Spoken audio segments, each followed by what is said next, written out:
Hello, मेरा नाम गुरसेवक है और आपका डिजिटल टॉक शो के तीसरे एपिसोड में आपका स्वागत है। आपने पहले 2 एपिसोड में हमें बहुत अच्छा रिस्पॉन्स दिया और मुझे उम्मीद है कि ये तीसरा एपिसोड भी आपको बहुत ज़्यादा पसंद आने वाला है। ऐसा क्यों बोल रहा हूँ? क्योंकि तीसरे एपिसोड में हमारे साथ एक ऐसे एबीओ सीनियर आ रहे हैं जो असोट के फास्ट ग्रोइंग एबीओस के अंदर आते हैं और उन्होंने महाराष्ट्र से आके अपने बिजनेस को बिल्डअप किया और आज के टाइम पे महाराष्ट्र के अंदर उनका सबसे बड़ा कम्युनिटी है। सो मैं बात कर रहा हूं हमारे आज के गेस्ट एबीओ दिग्विजय की, और वो आएंगे और हमारे साथ अपनी एजुकेशन, अपने एक्सपीरियंस को शेयर करेंगे और हमें वो बहुत कुछ सिखा के जाएंगे आज के हमारे तीसरे एपिसोड के अंदर। सो हम इनवाइट करते हैं दिग्विजय जी को हमारे इस एपिसोड के अंदर। दिग्विजय जी, आपका स्वागत है हमारे इस डिजिटल टॉक शो के तीसरे एपिसोड में।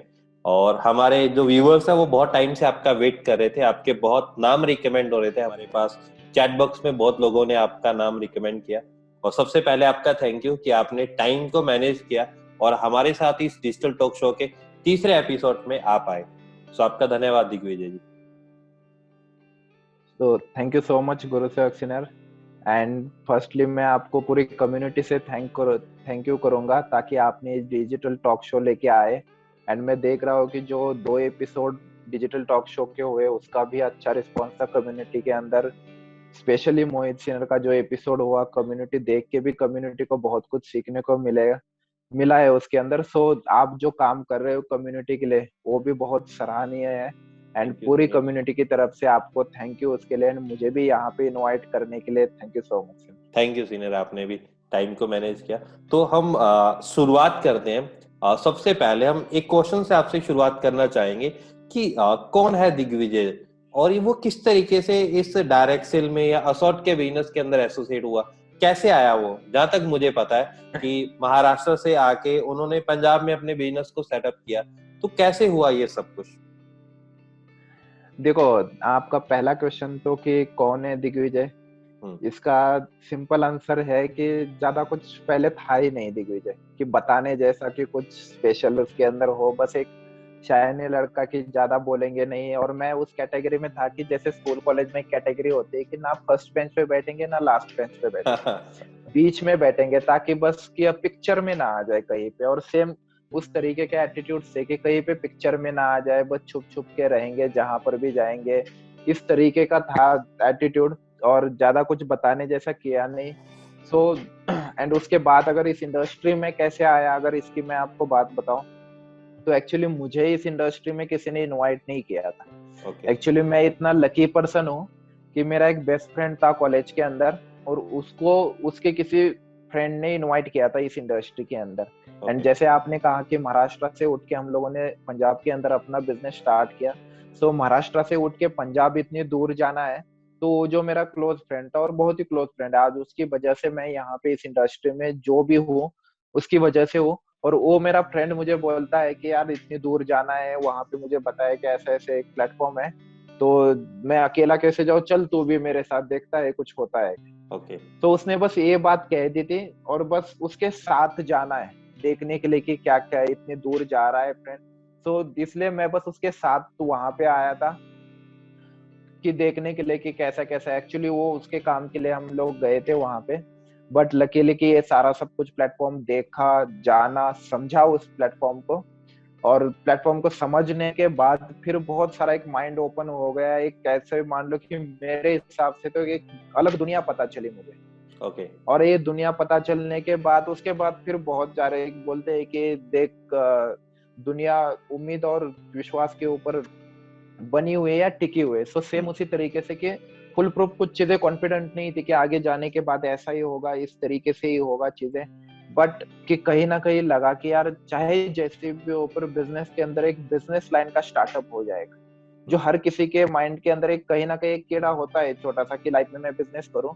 और मेरा बस सिंपली थॉट प्रोसेस यही था कि चाहे जैसा भी हो पर एक स्टार्टअप हो जाएगा जिंदगी में बिजनेस का। और ये सोच के मैं इस बिजनेस में इस तरीके से एंटर हुआ। और फिर एंटर होने के बाद की तो जर्नी आपको पता है। बट बेसिकली मैं बहुत लकी हूँ कि डायरेक्टली मुझे किसी ने इनवाइट नहीं किया था, बस उस फ्रेंड की वजह से वो मुझे साथ में लेके गया उस इंडस्ट्री में। हालांकि वो फ्रेंड आज नहीं है इस इंडस्ट्री में, बट उसकी वजह से मैं बहुत दूर तक गया इस इंडस्ट्री के अंदर। आपको बाय लक ये प्लेटफॉर्म मिला और आपने इसका खूब फायदा उठाया, और यस आपकी यस, बहुत सारी चीजें आपकी लाइफ में इस प्लेटफॉर्म ने बदल के रख दी। बहुत कुछ हम बदल के आज रखा है। दिग्विजय एक जाना पहचाना ब्रांड है असॉर्ट के लिए। लोग जानते हैं, मिलना चाहते हैं, बहुत कुछ सीखना चाहते हैं। तो हमारा एक आपसे एक और क्वेश्चन रहेगा कि आपने इस बिजनेस को बहुत अच्छे से एक्सपीरियंस किया है, देखा है, समझा है, तो आपके अकॉर्डिंग इस बिजनेस के अंदर जो सक्सेस मंत्र है वो क्या है? कैसे सक्सेस हो सकते हैं? क्योंकि हमारे व्यूवर्स हैं, कुछ लोग स्टार्टअप कर रहे हैं, कुछ लोग ऑलरेडी इसमें स्ट्रगल कर रहे हैं। तो अगर मैं आपसे जानना चाहूँ कि आपका सक्सेस मंत्रा क्या था? आपने बहुत फास्टली ग्रो किया, आप फास्टली ग्रो एबीओस के अंदर आते हो ना, तो कैसे आपने ये सारी चीजें की? देखो सिनेरा, एक्चुअली सक्सेस कोई ऐसी छोटी चीज नहीं कि मैं उसको एक दो वर्ड में या एक दो लाइन में उसको डिस्क्राइब करूं। बट मेरे अकॉर्डिंग दो चीजें सबसे इम्पोर्टेंट है इस बिजनेस के अंदर, की पहली चीज हार्ड वर्क, ओके। दूसरी चीज डेडिकेशन। ओके। ये दो चीजें बहुत ज्यादा इंपॉर्टेंट लगती है, क्योंकि बाकी जो चीजें हैं, चाहे आप लक की बात ले लो, चाहे आप मिस्टेक्स की बात ले लो, उससे सीखने की बात की, इसके अंदर बहुत ज्यादा हर टाइम गलतियां होती रही। बट ये दो चीजें ऐसी थी कि बहुत ज्यादा अप्स आए, डाउन्स आए बिजनेस के अंदर, बट ये दो चीजें मैंने कभी भी नहीं छोड़ी, कि अपना जो काम है उसके ऊपर लगे रहना, हार्डवर्क करते रहना। एंड रोशन सिन्हा भी, जो मैंने एज उस टाइम पे सुना था कि वो बोलते थे, उनके मुंह से एक लाइन आती थी, कीप हार्ड वर्किंग। तो मेरे दिमाग में वो चीज बैठ गई थी कि हार्ड वर्क करते रहना है, जब तक वो सक्सेस नहीं मिलता डेडिकेशन के साथ, पूरी मेहनत और लगन के साथ काम करते रहना है। और मुझे लगता है कि अगर सिंपल रखना है तो बस इसी के अंदर सारा छुपाया रहता है। ये चीज आप करते रहोगे, बाकी आप आएगा, डाउन आएंगे, अगर ये आप काम करते रहोगे लगातार, तो ये प्रोसेस ऑटोमेटिकली बनती जाएगी। सो मेरे अकॉर्डिंग मुझे लगता है कि हार्ड वर्क एंड डेडिकेशन बहुत ज्यादा इंपॉर्टेंट है इस बिजनेस के अंदर बनने के लिए। बस उसे अगर हम पकड़ के रहेंगे तो बाकी चीजें धीरे धीरे होती जाएगी और आप आगे बढ़ते जाओगे इस बिजनेस के अंदर। आपने बहुत अच्छा आंसर किया कि हार्ड वर्क और डेडिकेशन। बहुत बार ऐसा होता है कि लोग स्टार्ट कर लेते हैं, लोगों के लाइफस्टाइल को देख के, पैसे को देख के स्टार्टअप तो कर लेते हैं, बट वो उनके हार्ड वर्क और उनके डेडिकेशन को नहीं देख पाते, जिसकी वजह से मुझे लगता है कि कुछ लोग की सक्सेस उन्हें बहुत देर से मिलती है, या कुछ लोगों को सक्सेस वो मिल नहीं पाती। तो मुझे लगता है कि उसका जो कारण यही है कि हम लोगों के हार्डवर्क और डेडिकेशन को देखें, उनकी लाइफस्टाइल को देखने की बजाय। आपको क्या लगता है सीनियर इस चीज के अंदर? यस यस यस, चिरन आपने मतलब सही पॉइंट आउट किया, और यही रीजन है कि बहुत ज्यादा लोग क्विट करते हैं, क्योंकि उनका ज्वाइन करते टाइम, इस बिजनेस के अंदर एंटर करते टाइम उनका मेन मकसद पैसा, किसी की लाइफस्टाइल, ये चीजें देखते हैं। बट मुझे लगता है कि आज जब आप इस बिजनेस में आते हो, मैं जब इस बिजनेस में आया था तो मैं उससे पहले जहाँ पे जॉब करता था वहां पे मुझे 10,000 मिलता था, और मुझे इस इंडस्ट्री के अंदर अगर 15,000 भी मिलता तो मेरी कोई ऐसी डिमांड नहीं थी कि मुझे 40-50 हजार या 1 लाख मिल जाए इस इंडस्ट्री से। बट 15,000 भी मिल जाता मैं खुश हूँ, बट उस 15,000 या 40-50 हजार को बिना देखे कि एक सोच थी कि इस बिजनेस के अंदर क्यों आना है, लाइफ में मेरी लाइफ कैसी होनी चाहिए, किस डायरेक्शन में मेरी लाइफ जानी चाहिए, क्या मुझे पूरी जिंदगी जो एक रैट रेस बोली जाती है कि 9 to 5 जॉब करते रहो और उसी तरीके से फिर अपनी अगर जिंदगी में एक घर लो या फिर अपनी एक गाड़ी ले ली तो उसी की किस्तें जिंदगी भर चुकाओ। एंड सो इस फॉर्मेट में मुझे अपनी लाइफ बितानी है, या फिर मुझे कुछ अलग करना है, अलग तरीके से मेरी लाइफस्टाइल बितानी है। और जो बस इस सोच के, इस डिफरेंस के लिए जो ज्वाइन करता है इंडस्ट्री, उसको जब अभी जो जिस तरीके से कोविड से कुछ बुरा टाइम चला है, कुछ बहुत कि हम एक्सेप्ट नहीं कर रहे थे उस चीजें के आगे, सारे अनसर्टेनिटीज दिख रहे, तो जो लोग पैसा, लाइफस्टाइल, इसको देख के लोग एंटर होते हैं इस बिजनेस के अंदर, वो अच्छा टाइम होता है तब तो वो चल लेते, पर जब वो बुरा टाइम आता है, जब कोई ऐसी चीजें, ऐसे पेंडेमिक की वजह से प्रॉब्लम्स आ जाती है, तब वो लोग क्विट करते। तो मेरा मेन पर्पस इस इंडस्ट्री में था, जो मैंने पहले भी बताया, कि मेरे दिमाग में एक चीज थी ज्वाइन करते टाइम, कि चाहे जैसे भी ऊपर एक बिजनेस लाइन का स्टार्टअप हो जाएगा अपनी जिंदगी। और वही मेरी थिंकिंग थी, और मैं उस विचार से इस बिजनेस में था, ना कि कहीं पे 15,000 दिख रहे, कहीं पे 50,000 दिख रहे, कहीं पे लाख दिख रहे। एंड मुझे लगता है कि जो उस विचार के साथ इस इंडस्ट्री में है, जो उस विचार के साथ ये काम कर रहा है, जो उस विचार के साथ अपनी जिंदगी को आगे बढ़ाना चाहता है, उसको फिर इस बिजनेस के अंदर कितनी भी प्रॉब्लम्स आ जाए, फिर वो फाइट करता रहता है, फिर भी उसके बाद भी लगातार मेहनत करते रहता है। बट बस जो आप जैसे आपने कहा कि लाइफस्टाइल और पैसा देख के एंटर कर रहा है, तो जिस दिन उसको नहीं दिखेगी, जिस दिन उसको दिखेगा कि पेंडेमिक की वजह से ये मेरी इनकम नहीं बनी, वो उसी टाइम पे खत्म होना स्टार्ट हो जाएगा। तो मुझे लगता है कि एक विचार के साथ हम लोग यहाँ पे होने चाहिए, ना कि बस पैसा और ये चीजें देखने की बात। और मैंने भी बहुत कुछ अच्छा बुरा टाइम देखा। इनफैक्ट अगर मैं आपको बताऊं तो मुझे इस इंडस्ट्री के अंदर इन्फ्लुएंसर रैंक अचीव करने के लिए 6 मंथ लगे। और जो आपने कहा कि आपने अच्छे से मतलब कम टाइम में भी वो रैंक अचीव कर ली और ये सारे, बट बिहाइंड द सीन ये था कि मुझे इन्फ्लुएंसर रैंक अचीव करने के लिए 6 मंथ लगे, और 6 मंथ में मेरे डाउन में 3 मैवन हुए थे। सो मेरा आप सोच लो कि इनकम कितना होगा। बट मेरे दिमाग में ये नहीं आया कि इनकम नहीं बन रहा है तो मैं छोड़ के जाता हूँ और ये चीजें करता हूँ। बट क्यों? क्योंकि वो विचार साथ में था कि मुझे लॉन्ग टर्म में मेरी लाइफ किस डायरेक्शन में लेके जानी है। एंड मुझे लगता है कि हर कोई ऐसे विचार के साथ इस बिजनेस में रहना चाहिए तो दिक्कत नहीं आएगी। नहीं तो फिर पैसा और लाइफस्टाइल देख के अगर ज्वाइन करोगे तो वही हाल होगा फिर। हाँ, इट मीन्स कि शॉर्ट टर्म में अपनी लाइफ को बेटर बनाना है या आपकी पूरी लाइफ को बेटर बनाना है, ये एक विचार अलग यस अलग आता है। कि अगर शॉर्ट टर्म देखें यस कि यस। आज मुझे सारी चीजें सही मिले, तो हो सकता है कि कुछ लोग अगर आपकी जगह पे होते तो 6 महीने में जब उनके पास उतनी इनकम नहीं थी तो वो चले जाते। बट 6 महीने का आपका वो सेक्रीफाइस आज आपको पूरी लाइफ एक बहुत अच्छी जिंदगी दे सकता है। Yes yes. हाँ, तो इसलिए हम हमारे नेक्स्ट क्वेश्चंस की तरफ बढ़ते हैं। कि आपने बताया, आपने सक्सेस मंत्रा के बारे में बताया, आपने ये भी बताया कि हमें क्या चीजें करनी चाहिए। बट मेरा एक क्वेश्चन है, और बहुत बार ये चीज रहती है, क्या हमारे बिजनेस के अंदर सीखना और अपने अंदर बदलाव लेके आना जरूरी है? क्या ये हमारे लिए इंपॉर्टेंट है, या बिना सीखे भी बिजनेस में आगे बढ़ा जा सकता है? देखो, बिना सीखे तो दुनिया में कुछ भी नहीं हो सकता। ओके। बिना सीखे तो हम यहाँ पे ज़ूम ऐप भी नहीं कर सकते। बिना सीखे तो आप अपना ये यूट्यूब चैनल भी आगे नहीं, कोई भी एक्टिविटी हो दुनिया में, अगर उसके अंदर आपको परफेक्ट बनना है, उसके अंदर मास्टर बनना है, तो चीजों को सीखना तो हमें पड़ेगा। बट सीखने से ज्यादा भी मुझे क्या चीज इंपॉर्टेंट लगती है कि सीखने से पहले किसी भी इंसान को, आपको जिस भी फील्ड में आगे बढ़ना है, अगर हम बिजनेस की स्पेसिफिक बात करें, तो सीखने से पहले थोड़ी सी सिचुएशंस की अंडरस्टैंडिंग भी हमें होनी चाहिए। मतलब सीखता तो बंदा तब है जब, अब देखो कि मुझे जब लगेगा कि यार मुझे साइकिल नहीं आती है, मुझे साइकिल आनी चाहिए, तब मैं सीखूंगा, उसको कोशिश करूंगा। बट साइकिल नहीं आती, इसका अगर मुझे बुरा ही नहीं लग रहा है या उसके अंदर कुछ मुझे ये नहीं लग रहा है, तो मैं सीखने की भी कोशिश नहीं करूंगा। और बहुत सारे लोगों को क्या लगता है इस इंडस्ट्री के अंदर कि वो जो कर रहे हैं वही सही है एंड उसके अंदर कोई सुधार की जरूरत नहीं है। एंड जब तक उनको ये लगता है कि मैं जो कर रहा हूँ वही सही है, तब तक उसको गलती नहीं जब तक दिखती, तब तक सुधारने का कोई स्कोप ही नहीं आएगा, कोई चांस नहीं आएगा। तो मुझे लगता है एक अंडरस्टैंडिंग होनी चाहिए पर्सन के पास की सिचुएशंस, या हम जो सिचुएशंस के ऊपर एक्ट कर रहे हैं, डेली काम कर रहे हैं, कि यार मैं इसमें गलत भी हो सकता हूँ, ये काम कोई चलो गलत नहीं पर और अच्छे तरीका कोई हो सकता है इस काम को करने का। जब तक ये हमारे दिमाग में नहीं आता तब तक हम सीखने की तरफ नहीं जाएंगे। तो सो मुझे लगता है कि अंडरस्टैंडिंग हमारे पास होनी चाहिए कि मैं जो डेली का काम कर रहा हूँ वो इससे आसान अच्छे तरीके से और हो सकता है, और मुझे वो तरीका सीखना चाहिए। और जब ये आपको लगेगा तब आप सीखने के लिए जाओगे। और कई बार मैं लोगों को मिलता हूँ, वो बोलते किसी ने मैं कोशिश तो कर रहा हूँ, सही तरीके से एफर्ट्स डाल रहा हूँ, डेली चीजें सीख रहा हूँ, पर फिर भी नहीं। सो कुछ टाइम पे होता है कि हम सही डायरेक्शन में एफर्ट्स तो डाल रहे होते हैं पर रिजल्ट नहीं आता। तो ऐसे टाइम में भी हमें क्या होता है कि हमने एक बार रिजल्ट एफर्ट्स डाले, सही तरीके से रिजल्ट नहीं आया, पर कई बार ऐसा होता है कि वो चीजें हमें कंटिन्यूअसली करनी पड़ती है।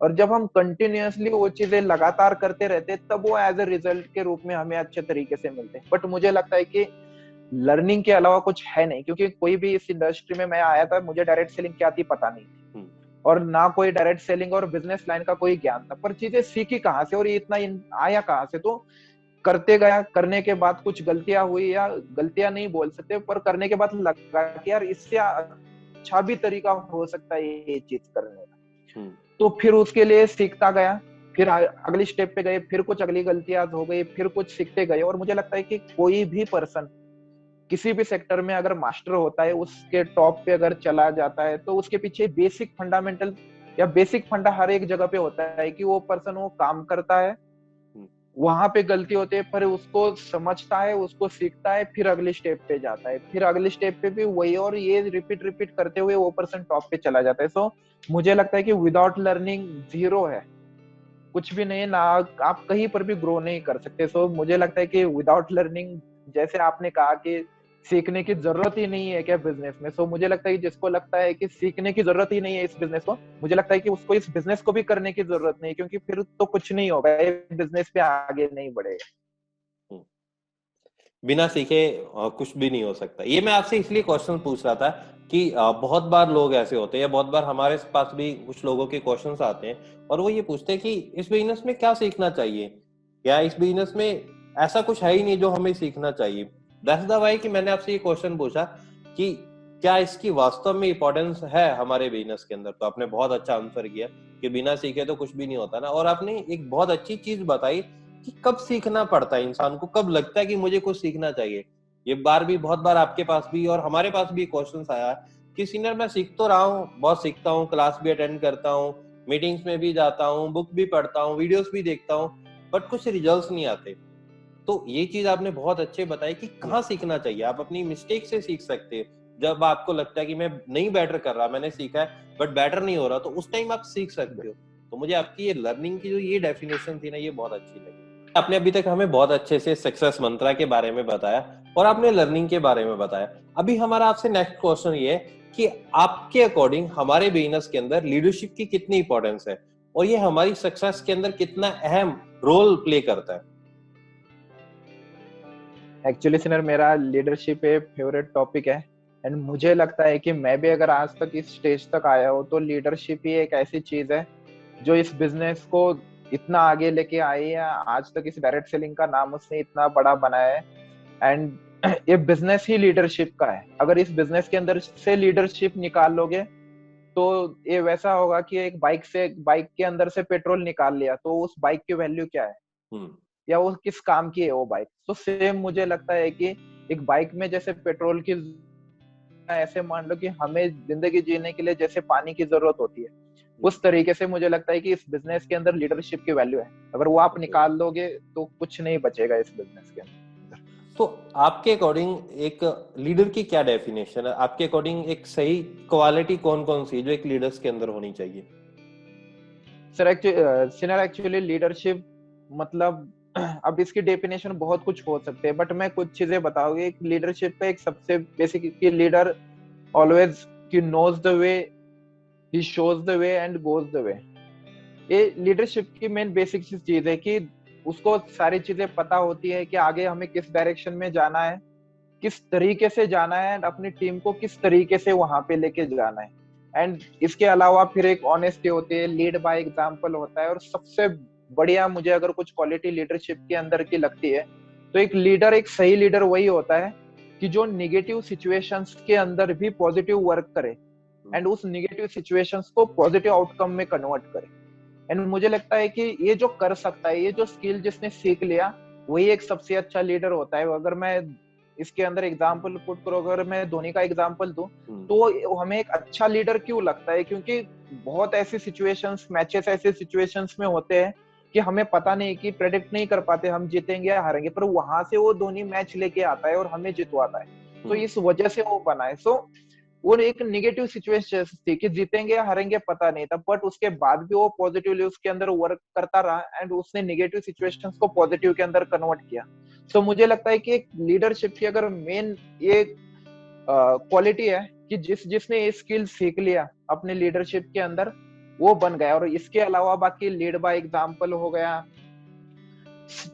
बात करने का तरीका हो गया, टीम को कैसे गाइड करना है, टीम के लास्ट पर्सन की जो लिस्ट पर्सन सीखा हुआ है, जो समझता है, उसके ऊपर भी कैसे फोकस किया जाए, उसको कैसे डेवलप किया जाए, अपनी टीम को डेवलप करके जो एक हमने एम टारगेट जो डिसाइड किया है उसको, उस पूरी टीम को कैसे लेके जाना है।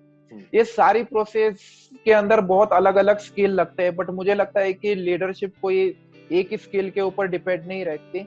ये पूरा कॉम्बिनेशन जो जो पर्सन सीखता जाता है वो पर्सन एक अच्छा लीडर बन सकता है, और एक अच्छे लीडर के अंदर हमेशा ये क्वालिटीज होनी चाहिए, तभी वो आगे बढ़ सकता है। ठीक है सिने, आपने बहुत अच्छी डेफिनेशन दी। और आपसे एक और क्वेश्चन है जो लीडरशिप के अकॉर्डिंग है।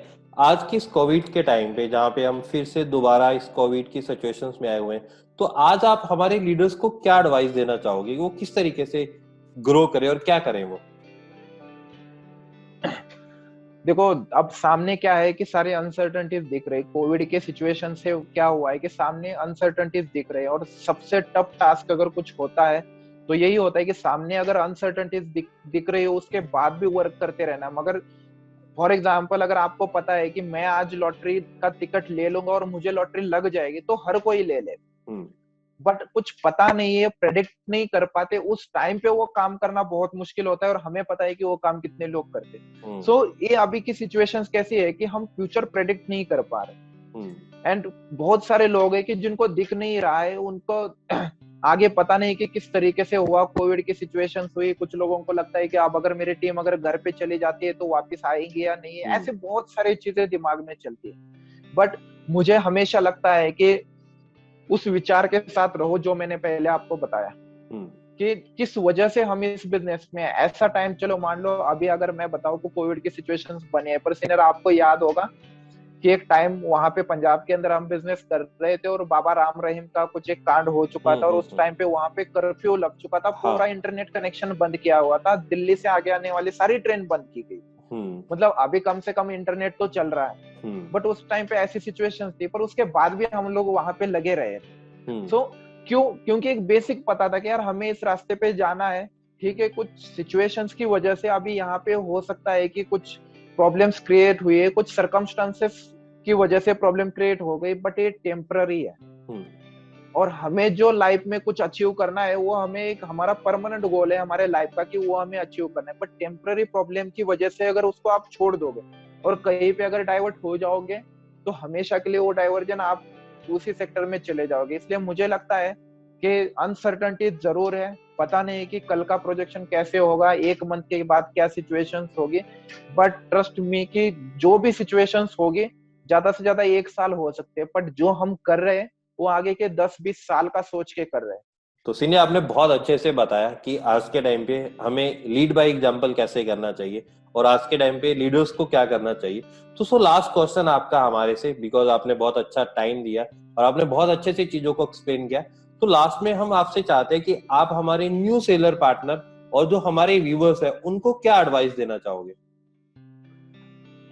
ओके सिनर, सो पहली चीज मैं थोड़ा सा इसको लेके कि न्यू सेलर पार्टनर ने अभी अभी साइन अप किया है, किसी को 1 मंथ हुआ था, किसी को 2 मंथ हुए थे, किसी को 4 मंथ हुए थे, किसी की 1 पर्सन की टीम थी, किसी की 5 लोगों की टीम थी, और उसको लगने लगा है कि अभी पेंडेमिक आना था, अभी ये खराब होना था, अभी अभी अच्छा टाइम आ रहा था, हम कोशिश कर रहे थे और अभी ये खराब हो रहा है, या किसी की 15 की टीम है तो उसको फिर डर है। सो मैं उसके लिए एक शॉर्ट स्टोरी बताना चाहूंगा कि जो 3-4 दिन से मैं बता रहा हूँ क्लासेस के अंदर, जो मुझे बहुत अच्छी लगी सिचुएशंस के ऊपर।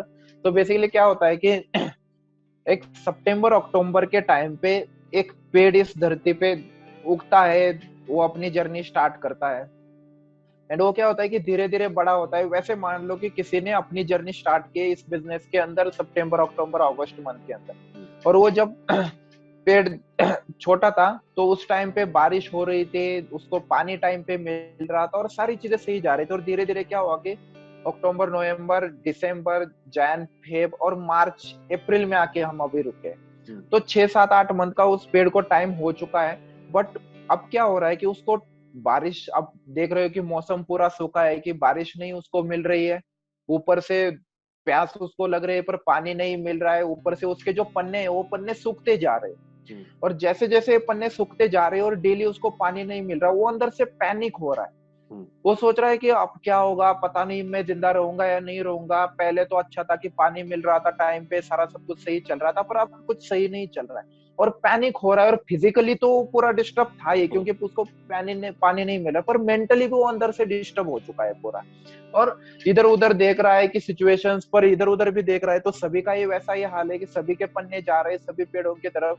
बट वो अपने पड़ोस में दूर देखता है कि एक पेड़ वहां पे था, उसके भी पन्ने गिर रहे हैं, उसके भी पन्ने सूख के गिर रहे हैं, पर वो इतना पैनिक नहीं है। तो ये क्या करता है, ये उससे बात करता है, उसको आवाज लगाता है और उससे बात करता है कि भाई तुझे डर नहीं लगता कि देखो पन्ने सूख रहे हैं, अब ये ऐसा मौसम है, बारिश भी नहीं हो रही है और हम खत्म हो जाएंगे, सारे मर जाएंगे, तुझे डर नहीं लगता, तो इतनी शांति से कैसे बैठ सकता है। तो जब ये उसको क्वेश्चन करता है, तो वो जो पेड़ था वो बड़ा था, वो उसको एक्सपीरियंस था इस दुनिया का, उसको बहुत ज्यादा टाइम हो चुका था। तो वो बड़ा पेड़ उसको शांति से क्या बोलता है कि देख, इतना पैनिक मत हो, कुछ नहीं होगा। अगर इस धरती पे रहना है तो हमें इस ऋतु के चक्र से हमें जाना पड़ता है। इस धरती पे रहना है, सूखा टाइम भी आता है, कुछ टाइम के बाद बारिश का भी मौसम आ जाएगा, उसके कुछ टाइम के बाद ठंड का भी मौसम आ जाएगा, और इस धरती पे हमें उसी एक मौसम के चक्र से हमें गुजरना पड़ता है। तू अभी नया नया है, तूने अभी ये मौसम पहले कभी नहीं देख रहा था, इसलिए तू पैनिक हो रहा है। पर अब तुझे दिख रहा है कि तेरे पन्ने सूख रहे हैं, तुझे बहुत प्यास लग रही है, बट देख कि 2 मंथ के बाद फिर से बारिश होना स्टार्ट हो जाएगी, चाहे तेरे पन्ने जाने दो, फिर से इससे डबल तेरे हरे भरे पन्ने आ जाएगी, और फिर से हमारी जर्नी अच्छे से स्टार्ट हो जाएगी। सो मुझे लगता है कि अभी कुछ डिस्ट्रीब्यूटर हमारे भी उस एक नए पेड़ की तरह पैनिक हो रहे हैं सिचुएशंस को लेकर, कि बाहर से तो सिचुएशंस खराब बनती जा रही, कोविड की वजह से प्रॉब्लम्स आ जाते, बट इंटरनली भी उनका माइंड बहुत ज्यादा डिस्टर्ब हो रहा है, और वो ऐसा सोच रहे हैं कि उस छोटे पेड़ की तरह अब सब कुछ खत्म हो जाएगा, कुछ बनेगा या नहीं बनेगा। एंड वो बड़ा पेड़ सेम आपका अपलाइन हो, आपके अपलाइन एएसएस हो, एक एक्सपीरियंस्ड पर्सन है, वो आपको समझा रहा है कि कुछ नहीं होगा, कुछ टाइम के बाद फिर से सारा सब कुछ सही से स्टार्ट होता जाएगा, और इस बिजनेस के अंदर अगर हमें आगे बढ़ना है तो अच्छे बुरे टाइम के साथ जीना पड़ता है। तो मुझे लगता है कि ये बात जो समझ जाएगा नया पर्सन इस कोविड के सिचुएशंस में, वो टिक जाएगा, वो अंदर से उतना डिस्टर्ब नहीं हो जाएगा और अपने सामने आने वाले प्रॉब्लम्स को फेस करेगा। बट जो पर्सन इस बिजनेस के अंदर ये चीज नहीं समझेगा, उसको कोई अगर इस एटीट्यूड से बिजनेस करता है, उसको लगता है कि मैं बिजनेस स्टार्ट करूंगा और सारा अच्छा अच्छा ही होना स्टार्ट हो जाएगा, सारे लोग फटाफट जुड़ते हो, तो नहीं होता। आज तक ऐसा कोई नेटवर्कर नहीं बना है, तो आप भी नहीं बनोगे। सो ये जिंदगी है, दिन भी आएगा रात भी आएगी, ये जो समझ सकेगा कि ये इसी तरीके से चलता है, रात के 10 बजे 11 बजे अंधेरा होने के बाद अगर आपकी ये सोच है कि अब दुनिया में तो अंधेरा हो गया, क्या जी के फायदा है, अब कुछ नहीं हो सकता, तो भाई फिर वो जिंदगी कहा है, आप समझ ही नहीं पाए यहाँ पे इस धरती पे आके इस जिंदगी की। इसलिए समझो इसी तरीके से जाता है कि पैनिक मत हो जाओ। एंड ठीक है, सिचुएशंस आजकल सही हो जाएगी। जो नए लोग इस इंडस्ट्री के, असॉर्ट इंडस्ट्री के साथ जुड़े हुए हैं, उनको मैं बस बताना चाहूंगा कि आज इंडस्ट्री इतनी ज्यादा ग्रो हो रही है। एंड एक टाइम था कि हम कुछ नहीं थे, बस गारमेंट्स के ऊपर कुछ एक ब्रांड था। जब मैंने इस इंडस्ट्री को ज्वाइन किया था आईपाजोन, उसके ऊपर भी हमने जर्नी मैवन से लेके स्टार्ट करके एसीबीओ तक हम लोग चले गए। सो आज तो आपके पास इतने प्रोडक्ट्स रेंजेस मिल रहे हैं, आज क्या कुछ नहीं मिल रहा। आज एक ई कॉमर्स की जैसे हमारी वेबसाइट आप देखते रहोगे तो बन रही है, एपीज के ऊपर से कंपनी की तरफ से अच्छे से ख्याल रखा जा रहा है उन चीजों का कि डिस्ट्रीब्यूटर का जो कमीशन है वो भी ज्यादा इम्पैक्ट ना हो। और इस सारे चक्कर में अब देखो, एक साल के अंदर 100 ब्रांड्स जुड़ चुके हैं हमारे साथ, और टारगेट है कि आने वाले टाइम में वहां पे एक साल में 500 ब्रांड्स जुड़ने हैं। तो देखो 100 होने के बाद आज अगर हमें इतना अच्छा फील हो रहा है, तो 500 होने के बाद हम किस लेवल पे होंगे। एंड उस लेवल पे होने के बाद बहुत सारे लोग आ जाएंगे, बट जो आज आया है, आज कर रहा है, वो सबसे ज्यादा बेनिफिट उठाएगा उस टाइम। ये तो है। तो मुझे लगता है कि आज थोड़ा सा आपको मुश्किल लगे तो उसके अंदर जाना पड़ेगा, मुश्किल के अंदर कूदना पड़ेगा। क्योंकि देखो, मेरा पर्सनली ओपिनियन हमेशा है कि डरो मत चीजों से। डर एक ऐसी चीज है कि हमें खत्म करती है। और मैं हमेशा बोलता हूँ कि अगर आपके घर में गरीबी पड़ी है एंड आपको लगता है, और अगर आप उसको हटाना चाहते हो, और आपको लगता है कि कहीं पे 10-12-15 हजार की जॉब करके वो हट जाएगी, तो आप बहुत गलत फहमी में हो। क्योंकि अगर वो गरीबी इतनी आसानी से हट जाती तो हमारे पापा ने, हमारे दादा ने हटाई है। क्या उन्होंने कोशिश नहीं की होगी? उन्होंने भी अपनी जी जान लगाई होगी करने के लिए, बट हमारी 7 पीढ़ियां चली गई, बट हमारे घर की गरीबी नहीं हटी। और उसे हटाने के लिए अगर कुछ बड़े स्टेप्स, बड़े डिसीजन, बड़े रिस्क के साथ खेलना पड़ता है, उतरना पड़ता है मैदान के अंदर, तो मुझे लगता है कि उतरने में कुछ गलत नहीं है। देख तो लो कि कुछ होता है, किस तरीके से लाइफ आगे जाएगी, और रिजल्ट्स इतने बड़े हैं तो मेहनत भी बड़ी लगेगी। कहीं पे जाके 10-12 हजार की जॉब करना कोई बड़ी बात नहीं है। और मैं हमेशा बताता हूँ लोगों को, कि लोगों को लगता है कि सीनियर बिजनेस मुश्किल है, ये सारी जब लोगों के मुंह से जब ऐसी बातें निकल के आती है, मैं हमेशा बोलता हूँ, अगर आपको बिजनेस मुश्किल लग रहा है तो 40 साल तक 9 to 5 जॉब करते रहना भी कोई आसान चीज नहीं है, वो भी बहुत मुश्किल है। सो देखो, पैसा कमाना भी मुश्किल है, और बिना पैसे के कर्जे में रहना भी मुश्किल। आसान तो कुछ भी चीज नहीं। ये समझ लो कि कौन सी मुश्किल मुझे चॉइस करनी, कि पैसा कमाने के लिए टेंशन लेनी है, मेहनत करनी है, ये मुश्किलें मुझे झेलनी है, या बिना पैसे के फिर क्या क्या मुश्किलें आती है, हर किसी को पता है कि वो मुश्किलें झेलनी है। सो डिसाइड करो कि मेरी डायरेक्शन क्या होगी लाइफ की। जो मैंने पहले बताया था, वो विचार अपने साथ होना चाहिए कि मेरे लाइफ की डायरेक्शन क्या है और मैं किस लॉन्ग टर्म में मैं कहाँ तक पहुंचना चाहता हूँ। अगर ये चीजें आपको क्लियर है तो मुझे नहीं लगता कि आपको कभी इस बिजनेस में कभी ये मन करेगा रुकने का या छोड़ के जाने का। And at the end of the day कि डायरेक्ट सेलिंग एक बहुत बड़ी अपॉर्चुनिटी है, but personal sponsoring game changer है इस इंडस्ट्री का। तो मुझे लगता है कि चाहे आप कहीं पर भी हो, किसी भी रैंक पे के ऊपर हो, पर्सनल स्पॉन्सरिंग कभी मत छोड़ना। एंड ये अगर डायरेक्ट सेलिंग इंडस्ट्री की अगर मान लो एक पावर है इतनी बड़ी है जैसे ह्यूमन बॉडी, और उसके अंदर मेन चीज हम हार्ट बोलते हैं कि वहां से सब कुछ कंट्रोल होता है। सो डायरेक्ट सेलिंग के अंदर पर्सनल स्पॉन्सरिंग ये सबसे बड़ी की है सक्सेस की, कि आप कितने लॉन्ग टर्म तक कई तरीके से। तो पर्सनल स्पॉन्सरिंग के ऊपर फोकस करो, ज्यादा से ज्यादा अपने डायरेक्ट में पार्टनर बनाओ, जितनी ज्यादा बनाओगे उतनी ज्यादा डायरेक्ट सेलिंग का फ्यूचर। और इस इंडस्ट्री का फ्यूचर कहीं बाहर ढूंढने के लिए मत जाओ, इस इंडस्ट्री का फ्यूचर उतना है जितना आप करोगे। आपने अगर 10 अपने डायरेक्ट में 10 अलग अलग लेग्स बनाए, कोई नहीं रोक सकता यार आपको लाखों में चेक उठाने से। 5 भी बनाए तब भी कोई नहीं, पर आप रुकोगे 1 या 2 के ऊपर तो फिर उसी तरीके से आएगा। तो पर्सनल स्पॉन्सरिंग के ऊपर फोकस करो, यही आपको लॉन्ग टर्म में बहुत आगे लेके जाएगा। थैंक यू सीने, आपने बहुत अच्छा बताया, और आपकी ये एडवाइस अगर हमारे व्यूवर्स फॉलो करते हैं तो उन्हें भी कामयाब होने से और एक अच्छा लाइफस्टाइल बनाने से कोई नहीं रोक सकता। सो आपका वंस अगेन थैंक्स कि आपने अपना कीमती टाइम मैनेज किया और हमारे इस